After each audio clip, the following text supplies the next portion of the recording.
الحمد لله نحمده ونستعينه ونستغفره ونؤمن به ونتوكل عليه ونعوذ بالله من شرور أنفسنا ومن سيئات أعمالنا من يهد الله فلا مضل له ومن يضلل فلا هادي له ونشهد أن لا إله إلا الله وحده لا شريك له ونشهد أن محمدا عبده ورسوله الذي أرسله الله تعالى إلى كافة الخلق بشيرا ونذيرا وداعيا إلى الله بإذنه وسراجا منيرا أما بعد فأعوذ بالله من الشيطان الرجيم بسم الله الرحمن الرحيم إن قارون كان من قوم موسى فبغى عليهم وآتيناه من الكنوز ما إن مفاتحه لتنوء بالعصبة أولي القوة إذ قال له قومه لا تفرح إن الله لا يحب الفرحين وابتغ فيما آتاك الله الدار الآخرة ولا تنس نصيبك من الدنيا وأحسن كما أحسن الله إليك ولا تبغ الفساد في الأرض إن الله لا يحب المفسدين.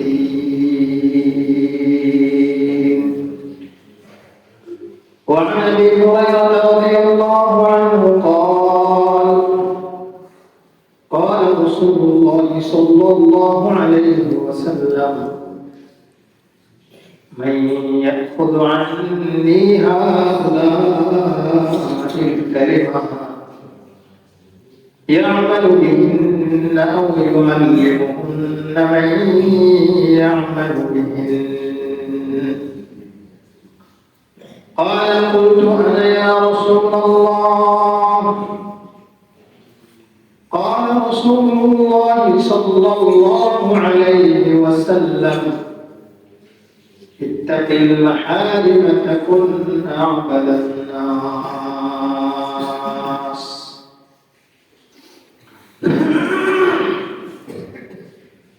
وقال رسول الله صلى الله عليه وسلم أحب لأخيك ما تحب لنفسك تكن مسلما وأكرم جارك تكن مؤمنا ولا تكثر الضحك فإن كثرة الضحك تميت القلوب أو كما قال النبي المصطفى صلى الله عليه وسلم. صدق الله مولانا العظيم وصدق رسوله النبي الكريم ونحن على ذلك من الشاهدين والشاكرين والحمد لله رب العالمين. سبحانك لا علم لنا إلا ما علمتنا إنك أنت العليم الحكيم. اللهم صل على على سيدنا مولانا محمد كما صليت على إبراهيم وعلى آل إبراهيم إنك حميد مجيد اللهم بارك على محمد وعلى آل محمد كما باركت على إبراهيم وعلى آل إبراهيم إنك حميد مجيد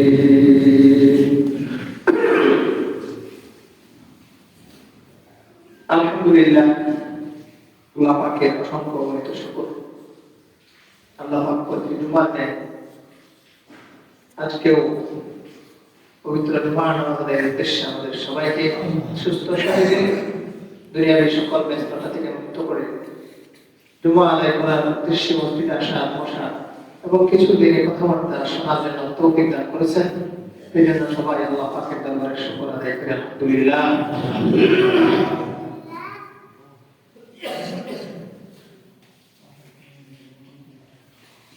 প্রতি জুমার আলোচনাগুলো মূলত করা হয় যেন এগুলোর উপর আমল করা হয় যেন অন্তরে সেগুলাকে গ্রহণ করে সেগুলোর উপর আমরা চলতে পারি আমাদের জন্য সবার পক্ষে সম্ভব হয় না যে হুজুরদের কাছে গিয়ে প্রতিদিন অথবা প্রতি সপ্তাহে কিছু একটা শিখবো নিয়মতান্ত্রিক ভাবে এটা আমাদের অনেকের পক্ষে সম্ভব হয় না তাদের জন্য সাপ্তাহিক এই আলোচনাটা অত্যন্ত গুরুত্বপূর্ণ এবং মহা সুযোগ যে এখানে যে নিয়মতান্ত্রিক ভাবে আলোচনাগুলো করা হয় সেগুলো যদি আমরা প্রত্যেকটা আলোচনাকে নিজেদের আমলের মধ্যে নিয়ে আসি নিজেদের কিসের মধ্যে নিয়ে আসি আমলের মধ্যে নিয়ে আসি আমলে আনতে হবে শুধু শুনলে হবে না আমলের মধ্যে আমলের মধ্যে যদি আমরা নিয়ে আসি দেখা যাবে যে একদিন এই আজকে একটা কালকে একটা এক পয়সা করে আমরা যদি জমাই 60 বছর পরে এটা বহুটা ছোট ছোট মালিকানা বিন্দু বিন্দু জল গড়ে তোলে মহাদেশ সাগর অত এই জন্য একটা একটা যদি আমরা আমল করা শুরু করি আজকে যা শুনলাম আজকে থেকে আমল শুরু করে দিলাম সাহাবায়ে কেরামের পদ্ধতিতে সাহাবায়ে কেরাম আজকে শুনছে যেটা শুনছে ওটা যেটা বাদ দিতে বলা হয়েছে ওটা ওই দিনে বাদ দিয়ে দিয়েছে যেটা আমল করতে বলছে ওই দিন থেকে আমল করা শুরু কালকের জন্য বুড়া হওয়ার জন্য 2 দিনের জন্য 5 দিনের জন্য বসে থাকে তাহলে এটা একজন বিশ্বাসী মুমিনের বৈশিষ্ট্য মনে হয় কারণ কখন মারা যাবে কয়দিন আমল করতে পারবে এটা কোন নিশ্চয়তা আছে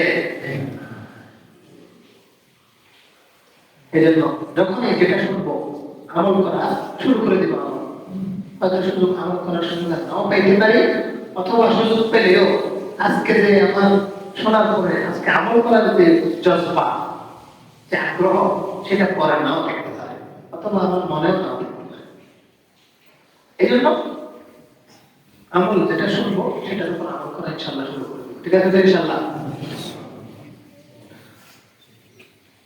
হযরত আবু হুরায়রা রাদিয়াল্লাহু আনহু রাসূল সাল্লাল্লাহু আলাইহি ওয়াসাল্লামের খুব প্রিয় একজন সাহাবী নাম শুনছেন আপনারা কি নাম আবু হুরায়রা হযরত আবু হুরায়রা রাদিয়াল্লাহু আনহু বলতেছেন একদিন আমাদের মজলিসের মধ্যে রাসূলুল্লাহ সাল্লাল্লাহু আলাইহি ওয়াসাল্লাম আসলেন আসে বলতেছেন যে তোমাদেরকে আমি কয়েকটা কথা বলবো এই কয়েকটা কথা কে আমার কাছ থেকে শুনবে এবং আমল করবে এরকম কেউ আছো কি তো সবাই প্রথমে কি হয়ে গেল হতভম্ব হয়ে গেল যে কি না কি আমল করতে বলতেছে পারবো কি পারবো না কি কিছু বলবো না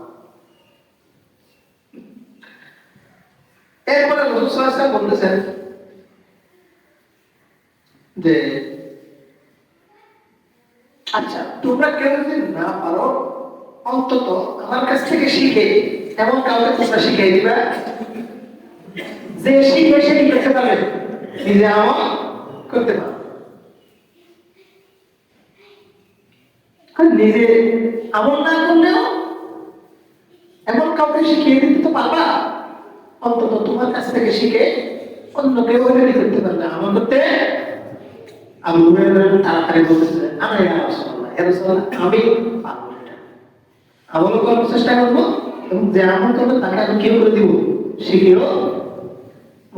রাসূলুল্লাহ সাল্লাল্লাহু আলাইহি ওয়াসাল্লাম 5টা কথা বলছেন। কয়টা কথা বলছেন? তার মধ্যে থেকে এমন কেউ আছে যে 5টা কথা শিখে নিয়ে যায় আমল করবে? কেউ নাই। দেখে পারবো আমরা ইনশাআল্লাহ। কঠিন কিছু না, সহজ। এবং অন্য কাউকে, বাড়ির যারা আছে, আশপাশের আছে, বন্ধু বান্ধব আছে, পরিচিত জন আছে, তাদেরকেও আপনাকে শিখাতে পারবো যেন তারা আমল করতে পারে। আমরা শিখাতে পারবো তো ইনশাআল্লাহ। হযরত আবু হুরায়রা রাদিয়াল্লাহু আনহু বলেন যে ইয়া রাসূলুল্লাহ, আমারে বলেন আমি শিখে কি করব? আমল করব। রাসূলুল্লাহ সাল্লাল্লাহু আলাইহি ওয়াসাল্লাম বললেন, ইত্তাকিল মাহারিম তাকুন আবাদান নাস। প্রথম কথা বললেন রাসূলুল্লাহ সাল্লাল্লাহু আলাইহি ওয়াসাল্লাম, সকল হারাম জিনিস থেকে বেঁচে থাকো, সমস্ত হারাম থেকে বেঁচে থাকো, তাহলে তুমি হবে সবচেয়ে বড় ইবাদতকারী বান্দা। আর আসতে বলেন সুবহানাল্লাহ, এটা বেশি দূরে কথা জিনিস না তো।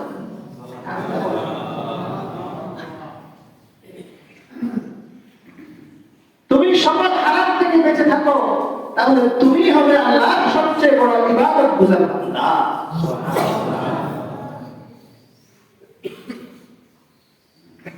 দুই নাম্বার বলেন, ওয়াম্মা বিমা কাসাবা লাকাল্লাহ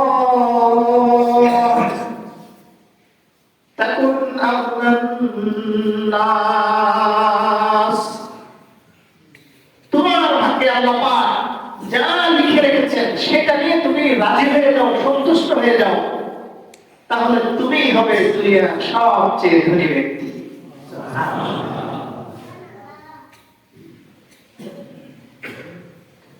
তিন নম্বর, ওয়ালা তুযি জারাকা তাকুন মুমিনান। প্রতিবেশীকে কষ্ট দিবা না, তাহলে তুমি হবে প্রকৃত ঈমানদার ব্যক্তি। কাকে কষ্ট দিবা না? প্রতিবেশীকে কষ্ট দিবা না, তাহলে তুমি হবে প্রকৃত ঈমানদার।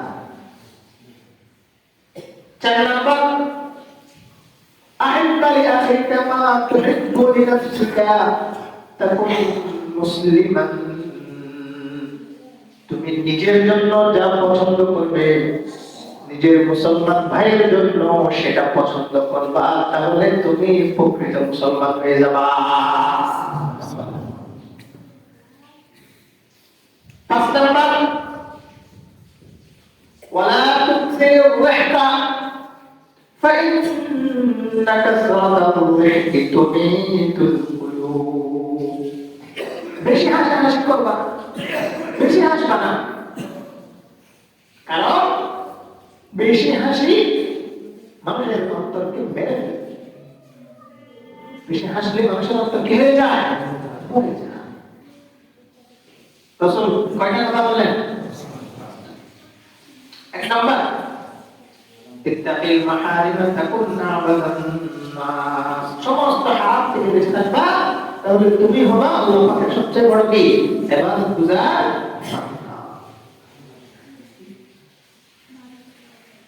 তাহলে 1 নম্বর কি?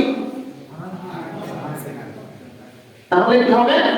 সবচেয়ে বড় ইবাদত গুজার। বলে মুখস্থ করে দেন, তাহলে মানুষকে বলবেন একবার শুনে তো বলবে না। 1 নম্বর কি? কিসের থেকে বেঁচে থাকা? খারাপ থেকে বেঁচে থাকা। ফলাফল কি? আল্লাহর লিস্টের মধ্যে সবচেয়ে বড় ইবাদত পূজার বান্দা হিসেবে কি থাকবে না লেখা থাকবে। 2 নাম্বার ওয়াল্লাযিনা কাসাবালাকাল্লাহ, তকদীরে আল্লাহ যেটা লিখে রেখেছেন, যে পরিমাণ রিজিক লিখে রেখেছেন সেটা নিয়ে কি হয়ে যাও সন্তুষ্ট। আল্লাহর বন্টনের উপর সন্তুষ্ট হওয়া, কি হওয়া? আল্লাহর বন্টনের উপর সন্তুষ্ট হওয়া। তাহলে ফলাফল কি? সবচেয়ে বড় কি হওয়া যাবে? ধনী হওয়া। 3 নম্বর প্রতিবেশীকে কি দেওয়া যাবে না? কষ্ট দেওয়া যাবে না। তাহলে প্রকৃত ঈমানদার হওয়া। 4 নম্বর নিজের জন্য যা পছন্দ, মুসলমান ভাইয়ের জন্য তাও পছন্দ। নিজে যা কিনি, আমি নিজে চাই না আমাকে কেউ 2 নম্বর জিনিস দেয়। তাহলে আমি যখন দোকানদারি করবো, আমার ভাইকে কি দেবো না 2 নম্বর জিনিস। আমি যখন বাইক চালাই, তখন আমি চাই না আমাকে কেউ তেল ভেজাল দিক অথবা কম দিক। আমি যখন তেল বেচবো, কাউকে ভেজাল তেল দিব না, কাউকে তেল দিব না, মাপেও কম দেব না। আমি চাই না আমার মেয়েকে কেউ ইমপ্রিজিং করুক, আমার পরিবারের কাউকে কেউ ইমপ্রিজিং করুক। এটা কি চাই আমরা কেউ? তাহলে আমরাও কোনো মেয়েকে কি করবো না, যে তখন মুসলিমা, তাহলে তুমি প্রকৃত মুসলমান হতে পারবে। আমি চাই না আমার বাচ্চারা নেশাখোর হোক, গাঁজাখোর হোক। তাহলে আমি নিজেও নেশাখোরদেরকে প্রশ্রয় দেব, নেশা বিক্রি করবো। তাহলে আমি কি দিতে পারবো? প্রকৃত মুসলমান হইতে। 4 নাম্বার হাসা যাবে না বেশি। কারণ হাসে কে? হাসতে থাকে কে? সবসময় হাসতে থাকে কোন ব্যক্তি? পাগল। বেশি হাসলে আমরা তাকে কি বলি? পাগল। কেন পাগল বলি? হাসার কারণে পাগল নাকি অন্য কারণে পাগল? কি জন্য পাগল বলি পাগলকে? এর কোনো ভবিষ্যৎ চিন্তা নেই। এ অসুস্থ হইলে কি করবে সেটার কোনো ঠিক ঠিকানা নেই। রাত্রে কোথায় থাকবে সেটার কোনো ঠিক ঠিকানা নাই। বাড়িঘর কিভাবে চলতেছে সেটার কোনো স্টেশন নাই। চাকরি বাকরি কি এটার কোনো স্টেশন নাই। দেশ কোথায় যাচ্ছে এগুলো নিয়ে কোনো ফিকির নাই। সমাজে কি হচ্ছে এগুলো নিয়ে কোনো চিন্তা নাই। সে আছে নিজের তালে। সে আছে কার তালে? নিজের তালে। ভূমিকম্প হয়ে দেশ দুনিয়া থেকে বসেছে, পাগল আসতেছে। আগুনে জ্বলে পড়ে সরকার দিয়ে যাচ্ছে সবকিছু, পাগল কি করতেছে? হাসতেছে। বন্যায় দেশ ডুবে যাচ্ছে, পাগল কি করতেছে? হাসতেছে। সবাই আলো লাগাইছে, বৃষ্টি হয়ে আলো পৌঁছে যাচ্ছে জমিনের মধ্যে, পাগল কি করতেছে? হাসতেছে। অ্যাক্সিডেন্ট হয়ে 10টা মানুষ মারা গেছে বিপদসভাবে, পাগল কি করতেছে? হাসতেছে। ছেলে মারা গেছে, পাগল হাসতেছে। বউ মারা গেছে, পাগল কি করতেছে? হাসতেছে। ঘর পড়ে যাচ্ছে, সেখানে খড় দিয়ে দিচ্ছে আগুন যেন বেশি করে জ্বলে। তো মুসলমান সে হাসবে কেমনে? তার সামনে আছে মৃত্যু। কে আছে? আছে না নাই? মৃত্যু কষ্ট কেমন? রাসূল বলতেছে যে আমার যখন মৃত্যু হচ্ছিল তখন আমার মনে হচ্ছিল যে একটা জীবিত ছাগলকে জীবন্ত অবস্থায় জবাই না করে তার গায়ে চামড়া করা হচ্ছে, একটু একটু করে সিলা হচ্ছে। কিসের কষ্ট এটা? এরকম যন্ত্রণাদায়ক মৃত্যু একটা সামনে আছে, সেটাকে সামনে রেখে মানুষ কেউ রাখছে। নামাজ পড়তেছি না, নামাজের হিসাব হবে, হাসরের হাসর না, কবরে গেলে কবরে গেলে আগুন জ্বলবে। কিন্তু নামাজ না পড়লে সে হাসে, বাজারে হাসে, টাকায় ঠিক কাটায়। যাকাত দেয় না ঠিক মতো হিসাব করে, জমির কুসব দেয় না, তারপরও সে হাসতে পারে। কেমনে হাসে? বাড়ির ব্যাপারটা চলে, তারপরও হাসে। সামনে জাহান্নাম আছে, জাহান্নাম কে জান্নাতে যাবে কে জাহান্নামে যাবে সেটা কোনো নিশ্চয়তা নাই, তারপরও হাসে। কেমনে হাসে? সামনে পুঁজিরাট আছে, চুলের চেয়েও চিকন আর খুনের চেয়েও ধারালো পার হইতে হবে, এরকম একটা ভয়ঙ্কর বিষয় সামনে আছে। তারপরও কেমনে হাসে? রাসূল বলেন যে পাগল হয়ে গেছে, হাসতে হাসতে হাসতে হাসতে তার অন্তর কি হয়ে গেছে? মারা গেছে। তার অন্তরের মধ্যে এখন আর কোনো চিন্তা আসে না। সে চিন্তা ধান্দা আছে খালি কি বন্ধু মিলে কখন ঘুরবে, কখন সে ব্যবসার মধ্যে আরো বাড়াবে, যেন তার আয়োজন সবকিছু দুনিয়ার মধ্যে সে কি করবে, চিরকাল শিখে যাবে, এরকম একটা ভাবনা। অথচ সে চিরকাল থাকবে কোথায়? কবরে, হাসরে, জান্নাত দিলে জান্নাতে, জাহান্নাম দিলে কি? কেমনে হাসে? রাসূল বলেন লা তুকসিরিদ দিহকা, বেশি হাসবা না। ফাইন্নাকা সাতাওয়াহকি তুমিতুল কুলুব, বেশি হাসলে মানুষের অন্তর কেটে যায়, মারা যায়। তাহলে পাঁচটা কথা কাটা না। প্রথম নাম্বার, হারাম থেকে কি টাকা? তাহলে তুমি হওয়া সবচেয়ে বড় কি? অনেক মানুষ হুজুরদের কাছে আসে, ভাই নামাজ পড়েন, হুজুর শুরু করি কিন্তু শেষ হয়ে গেছে, কন্টিনিউ করতে পারে না, চালাই যেতে পারে না। কয় তাবলীগে চলেন, কয় দেখি হচ্ছে না, চিন্তা করতেছি কি কিন্তু কি হচ্ছে না, সবকিছু মিলে ঝুলে হয় না। কয় টাকা পয়সা আমি দিব, আপনার কি লাগবে না? তাবলীগে যাইতে খরচ করা লাগবে না, তাও যায় না। কিছু মানুষ এরকম আছে না, টাকা পয়সা আরেকজন দিবে, তাও সে কি যাবে না, ওই নামাজ দোয়া শেখার জন্য যাবে না। এই আপনারা এরকম পাঠাচ্ছে কাউকে, অসহায় কাউকে, যে কি করতে পারে না, তাবলীগে যাইতে পারে না, টাকা পয়সা নাই, এরকম লোককে কেউ পাঠাইছে কোনোদিন তাবলীগে? কে কে পাঠাইছেন? অনেক লোক পাঠাইছে। এখন আমার মাথায় আরেকটা মাসালা আসছে, বলবো? আমাদের কিছু তাবলীগী ভাইরা বলে, হুজুররা দ্বীনের কাজ করে কিনে টাকা নেয়, এটা হারাম। কে বলছে? মাওলানা সাহেব বলছে তাবলীগের দ্বীনের কাজ করে টাকা নেওয়া কি হারাম।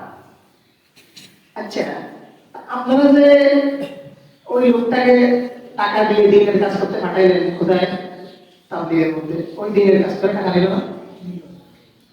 কথা বলেন না। যে লোককে টাকা দিয়ে কি করা হয়েছে? তাবলীগে পাঠানো হয়েছে, ওই দ্বীনের কাজ করার জন্য গেছে না তাবলীগে? কিসের কাজ করতে গেছে? দ্বীনের কাজ করতে গেছে।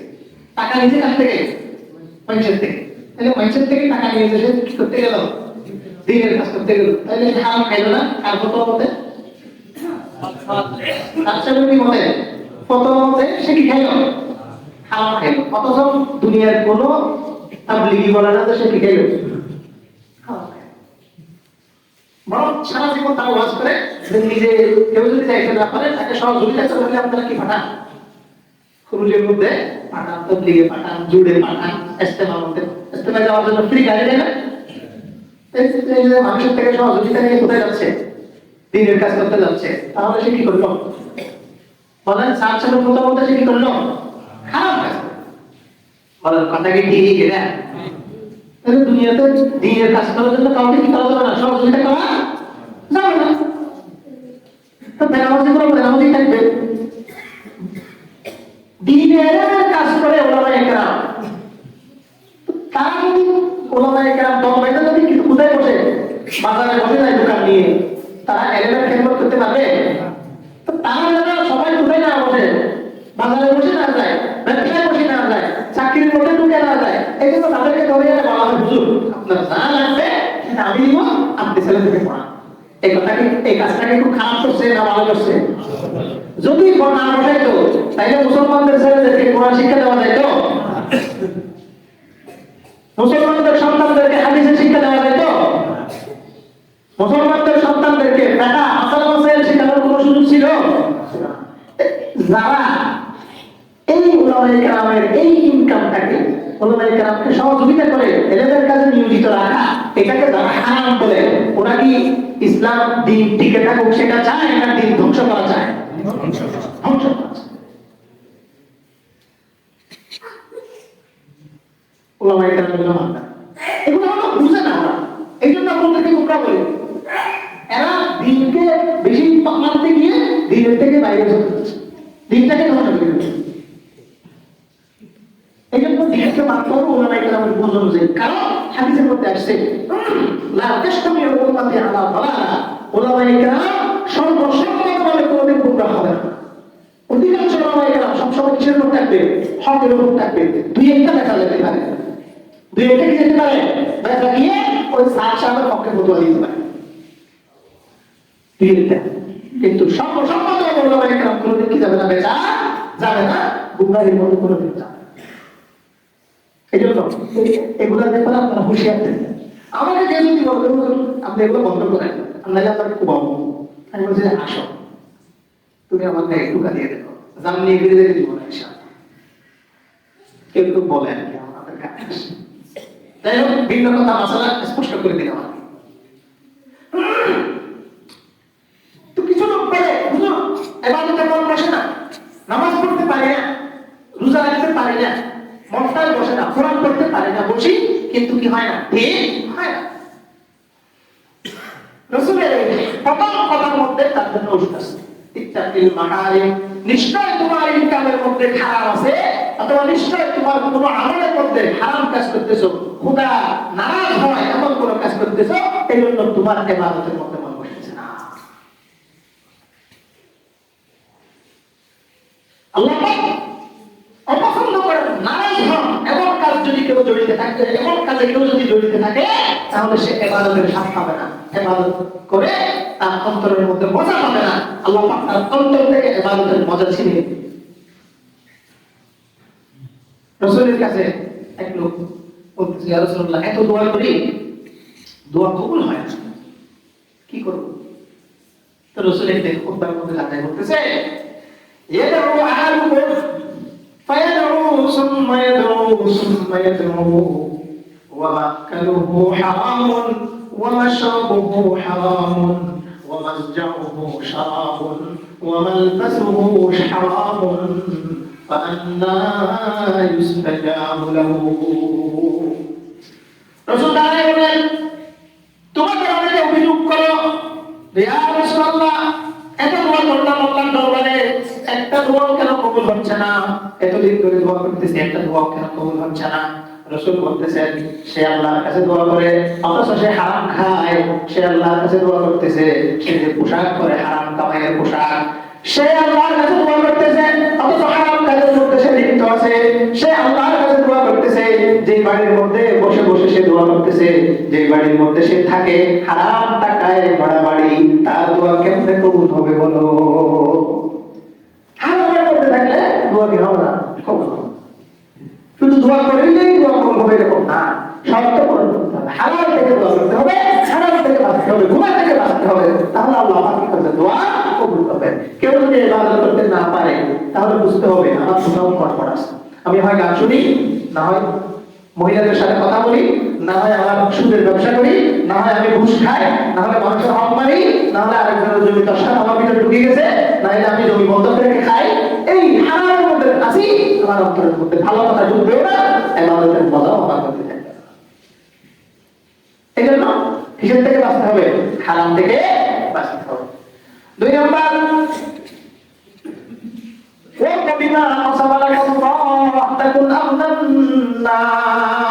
আল্লাহ পাক যতটুকু দিয়েছেন ততটুকুর উপর খুশি হয়ে যাও, তাহলে তুমি দুনিয়ার মধ্যে সবচেয়ে সম্পদশালী লোকে পরিণত হবা, সবচেয়ে ধনী লোকে পরিণত হবা।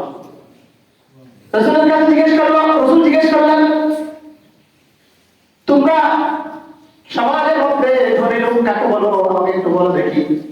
সাহাবায়ে কেরাম জবাব দিলেন, ইয়া রাসূলুল্লাহ, যার সমাজের মধ্যে ধন সম্পদ বেশি, বাড়িঘর বেশি, জমি জমা বেশি, স্বর্ণ রূপা বেশি, তাকে আমরা কি জানি? ধনী ব্যক্তি বলি। রাসূল বলেন, না, দুনিয়ার মধ্যে সবচেয়ে ধনী হলো আল্লাযিনা বিনান নাফস, যার অন্তরের মধ্যে তৃপ্তি আছে, সেই হলো প্রকৃত ধনী। যার যা আছে সেটা নিয়ে সে যদি কি থাকে, খুশি থাকে, তাহলে সে হলো সবচেয়ে কি ধনী? বড় ধনী। আর যার সব আছে, তারপরও তার চাই, আরো চাই, বাড়ি 50টা আছে, সে বলছে আমার 500 টাকা নাই, ভাই টাকা পয়সা কোটি কোটি, সে বলছে আর কয়েক কোটি কেন নাই, তাহলে এই লোক কোনোদিন ধনী হতে পারবে না। আপনাদেরকে বলছিলেন কারণের কথা বলবো। পৃথিবীর মধ্যে সবচেয়ে বড় ধনী ছিল কে? কারণ হযরত মুসা আলাইহিস সালামের আত্মীয় ছিল সে, কেউ ভাগিনা অথবা ভাইস্তা এরকম আত্মীয় ছিল। আল্লাহ পাক ধনীদেরকে শিক্ষা দেওয়ার জন্য, ধনী তো না, ধনী তো হলো যার ভিতরে কি আছে, তৃপ্তি আছে, আল্লাহ যা দিয়েছে সেটা নিয়ে সে খুশি, হাত নাই পা নাই কিন্তু সব শেষ, কি আছে, আনন্দের মধ্যে আছে, সেই হলো প্রকৃতি। আল্লাহ পাক বলতেছেন ইন্না কারুনা কানা মিন কওমি মূসা ফাবাগা আলাইহিম ওয়া আতাইনাহু মিনাল কুনুজি মা ইন্না মাফাতিহাহু লাতানূ বিল উসবাতি উলিল কুওয়া। দুনিয়ার তাদের যারা ধনী আছো, তোমরা ধন সম্পদের গর্ব করিও না, কারণ তোমাদের মধ্যে সবচেয়ে বড় বড় যে ধনী ছিল কারণ, তাকে তার ধন সম্পদ সব নিয়ে, ধন সম্পদ এবং তার যত ধন সম্পদের চাবি সব সহকারে, তার সাঙ্গ পাঙ্গ সহকারে আমি মাটির মধ্যে ধসিয়ে দিয়েছি। নাউযুবিল্লাহ। ইন্না কারুনা কানা মিন কওমি মূসা ফাবাগা আলাইহিম। কারণ মূসা আলাইহিস সালাম আত্মীয় ছিল এবং তাফসীরের মধ্যে আছে সে ছিল সবচেয়ে বড় জ্ঞানী এখনকার সময়ের মধ্যে, জ্ঞানীও ছিল, মানে মূসা আলাইহিস সালামের পরে আমাদের মধ্যে বড় বড় থাকে না বুদ্ধিজীবী, এর মধ্যে একজন ছিল সে, সবচেয়ে ধনীও ছিল। তো যারা তাদের ধন সম্পদ থাকে, জ্ঞানও থাকে, তারা চাইলে নেতৃত্বটা কার হাতে থাকুক, আমার হাতে। তো মূসা আলাইহিস সালাম যখন আল্লাহর সাথে সাক্ষাৎ করতে গেলেন, তখন মূসা আলাইহিস সালাম বিশুদ্ধ করলেন কাকে? হযরত হারুন আলাইহিস সালাম। এই হারুন আলাইহিস সালামকে কেন ইসলাম বিশুদ্ধ করলেন? এটা নিয়ে কারণের কি হয়ে গেছে, ভিতরে হিংসা আগুন জ্বলে উঠছে। তা আমাকে না কি করবে, এই আমাকে না বসাবে, ওনাকে কেন বসে, নিজের ভাই বলে এইরকম বলে অন্তরের মধ্যে একটা নিষিদ্ধ জিঘাংসা, হিংসা তার জেগে উঠল। সে বলল যে মূসা আলাইহিস সালাম যখন আসলেন তখন সে প্রশ্ন করলো নবীকে, হ্যাঁ আপনি এটা কি করলেন? আমার ধন সম্পদ সব আছে, জ্ঞান আছে, আপনি তারপরও আমাকে ইসলাম বিশুদ্ধ না করে আপনার ভাই কেন ইসলাম বিশুদ্ধ করলেন? মূসা আলাইহিস সালাম বললেন, ও কারণ এটা আমার ব্যক্তিগত কোনো সিদ্ধান্ত না, আসমানের পক্ষ থেকে, আল্লাহর পক্ষ থেকে যে সিদ্ধান্ত এসেছে, যার ব্যাপারে সিদ্ধান্ত এসেছে তাকে আমরা রাস্তা বিশুদ্ধ করে গিয়েছি, সেখানে আমার কোনো ব্যক্তিগত কোনো স্বার্থ নাই। কারণ নবীর উপর সম্প্রীতির অভিযোগ করছে, আপনার ভাইকে কেন বসেন আর কাউকে কেন বললেন না, বসায় না। সমাজের মধ্যে কিছু ইসলামী নামধারী কিছু লোক আছে, তারা বিভিন্ন সাহাবায়ে কেরামের ব্যাপারে, বিভিন্ন আগেকার নবীদের ব্যাপারে তারা এরকম স্বজনপ্রীতি বিভিন্ন ধরনের হারাম অভিযোগ তুলে, জঘন্য জঘন্য অভিযোগ তুলে, ইনশাআল্লাহ একদিন আলোচনা করব। তখন মূসা আলাইহিস সালাম বললেন যে এটা আমার স্বজনপ্রীতি না, আল্লাহর সিদ্ধান্ত। তো কারণ বললেন ঠিক আছে, প্রমাণ দেন, আপনি যেটা আল্লাহর পক্ষ থেকে করছেন সেটা কি দেন, প্রমাণ। তখন মূসা আলাইহিস সালাম বললেন ঠিক আছে, প্রমাণ দিন। 5টা গম্বুজ বানানো হলো। কয়টা? 5টা। তো হারুন আলাইহিস সালামের হাতে একটা লাঠি দেওয়া হলো, সুতা লাঠি। আর ওই হারুন আলাইহিস সালামের পদের দাবিদার যে আরো কয়েকজন ছিল, তাদের হাতেও 4টা কি দেওয়া হলো, 4 জনের হাতে লাঠি একটা করে দেওয়া হলো। সেখানে কারণের হাতে কয় এই শুকনা লাঠি, যেটা চাপ দিলে ঘট করে ভেঙে যাবে, কোনো রস নাই, জীবনের কোনো সেখানে চিহ্ন নাই, সেটা এখানে গম্বুজের মধ্যে রাখা হবে। যার লাঠির মধ্যে, মরা লাঠির মধ্যে শুকনা সবুজ পাতা গজিয়ে উঠবে, সতেজ হয়ে উঠবে, বোঝা যাবে যে সেই আল্লাহ পাকের নির্বাচিত ব্যক্তি। তখন সবাই একবারকে মেরে নিল, হ্যাঁ ঠিক আছে। সবাই আল্লাহকে গম্বুজের মধ্যে রেখে দেওয়া হলো। রেখে দেওয়ার পরে দেখা গেল হযরতে হারুন আলাইহিস সালামের লাঠির মধ্যে সবুজ পাতা গজাইছে, আর কালো লাঠির মধ্যে কি গজাইল না, সবুজ পাতা। তো কারণ আরো অপমান বের হয়ে গেল। এখন সবার সামনে তার অপমান হলো না একটা, যে ওই নবীর উপর কি করছে, প্রশ্ন করছে, এবং আল্লাহ তাআলা তাকে কি করেছে, অপদস্থ করছে।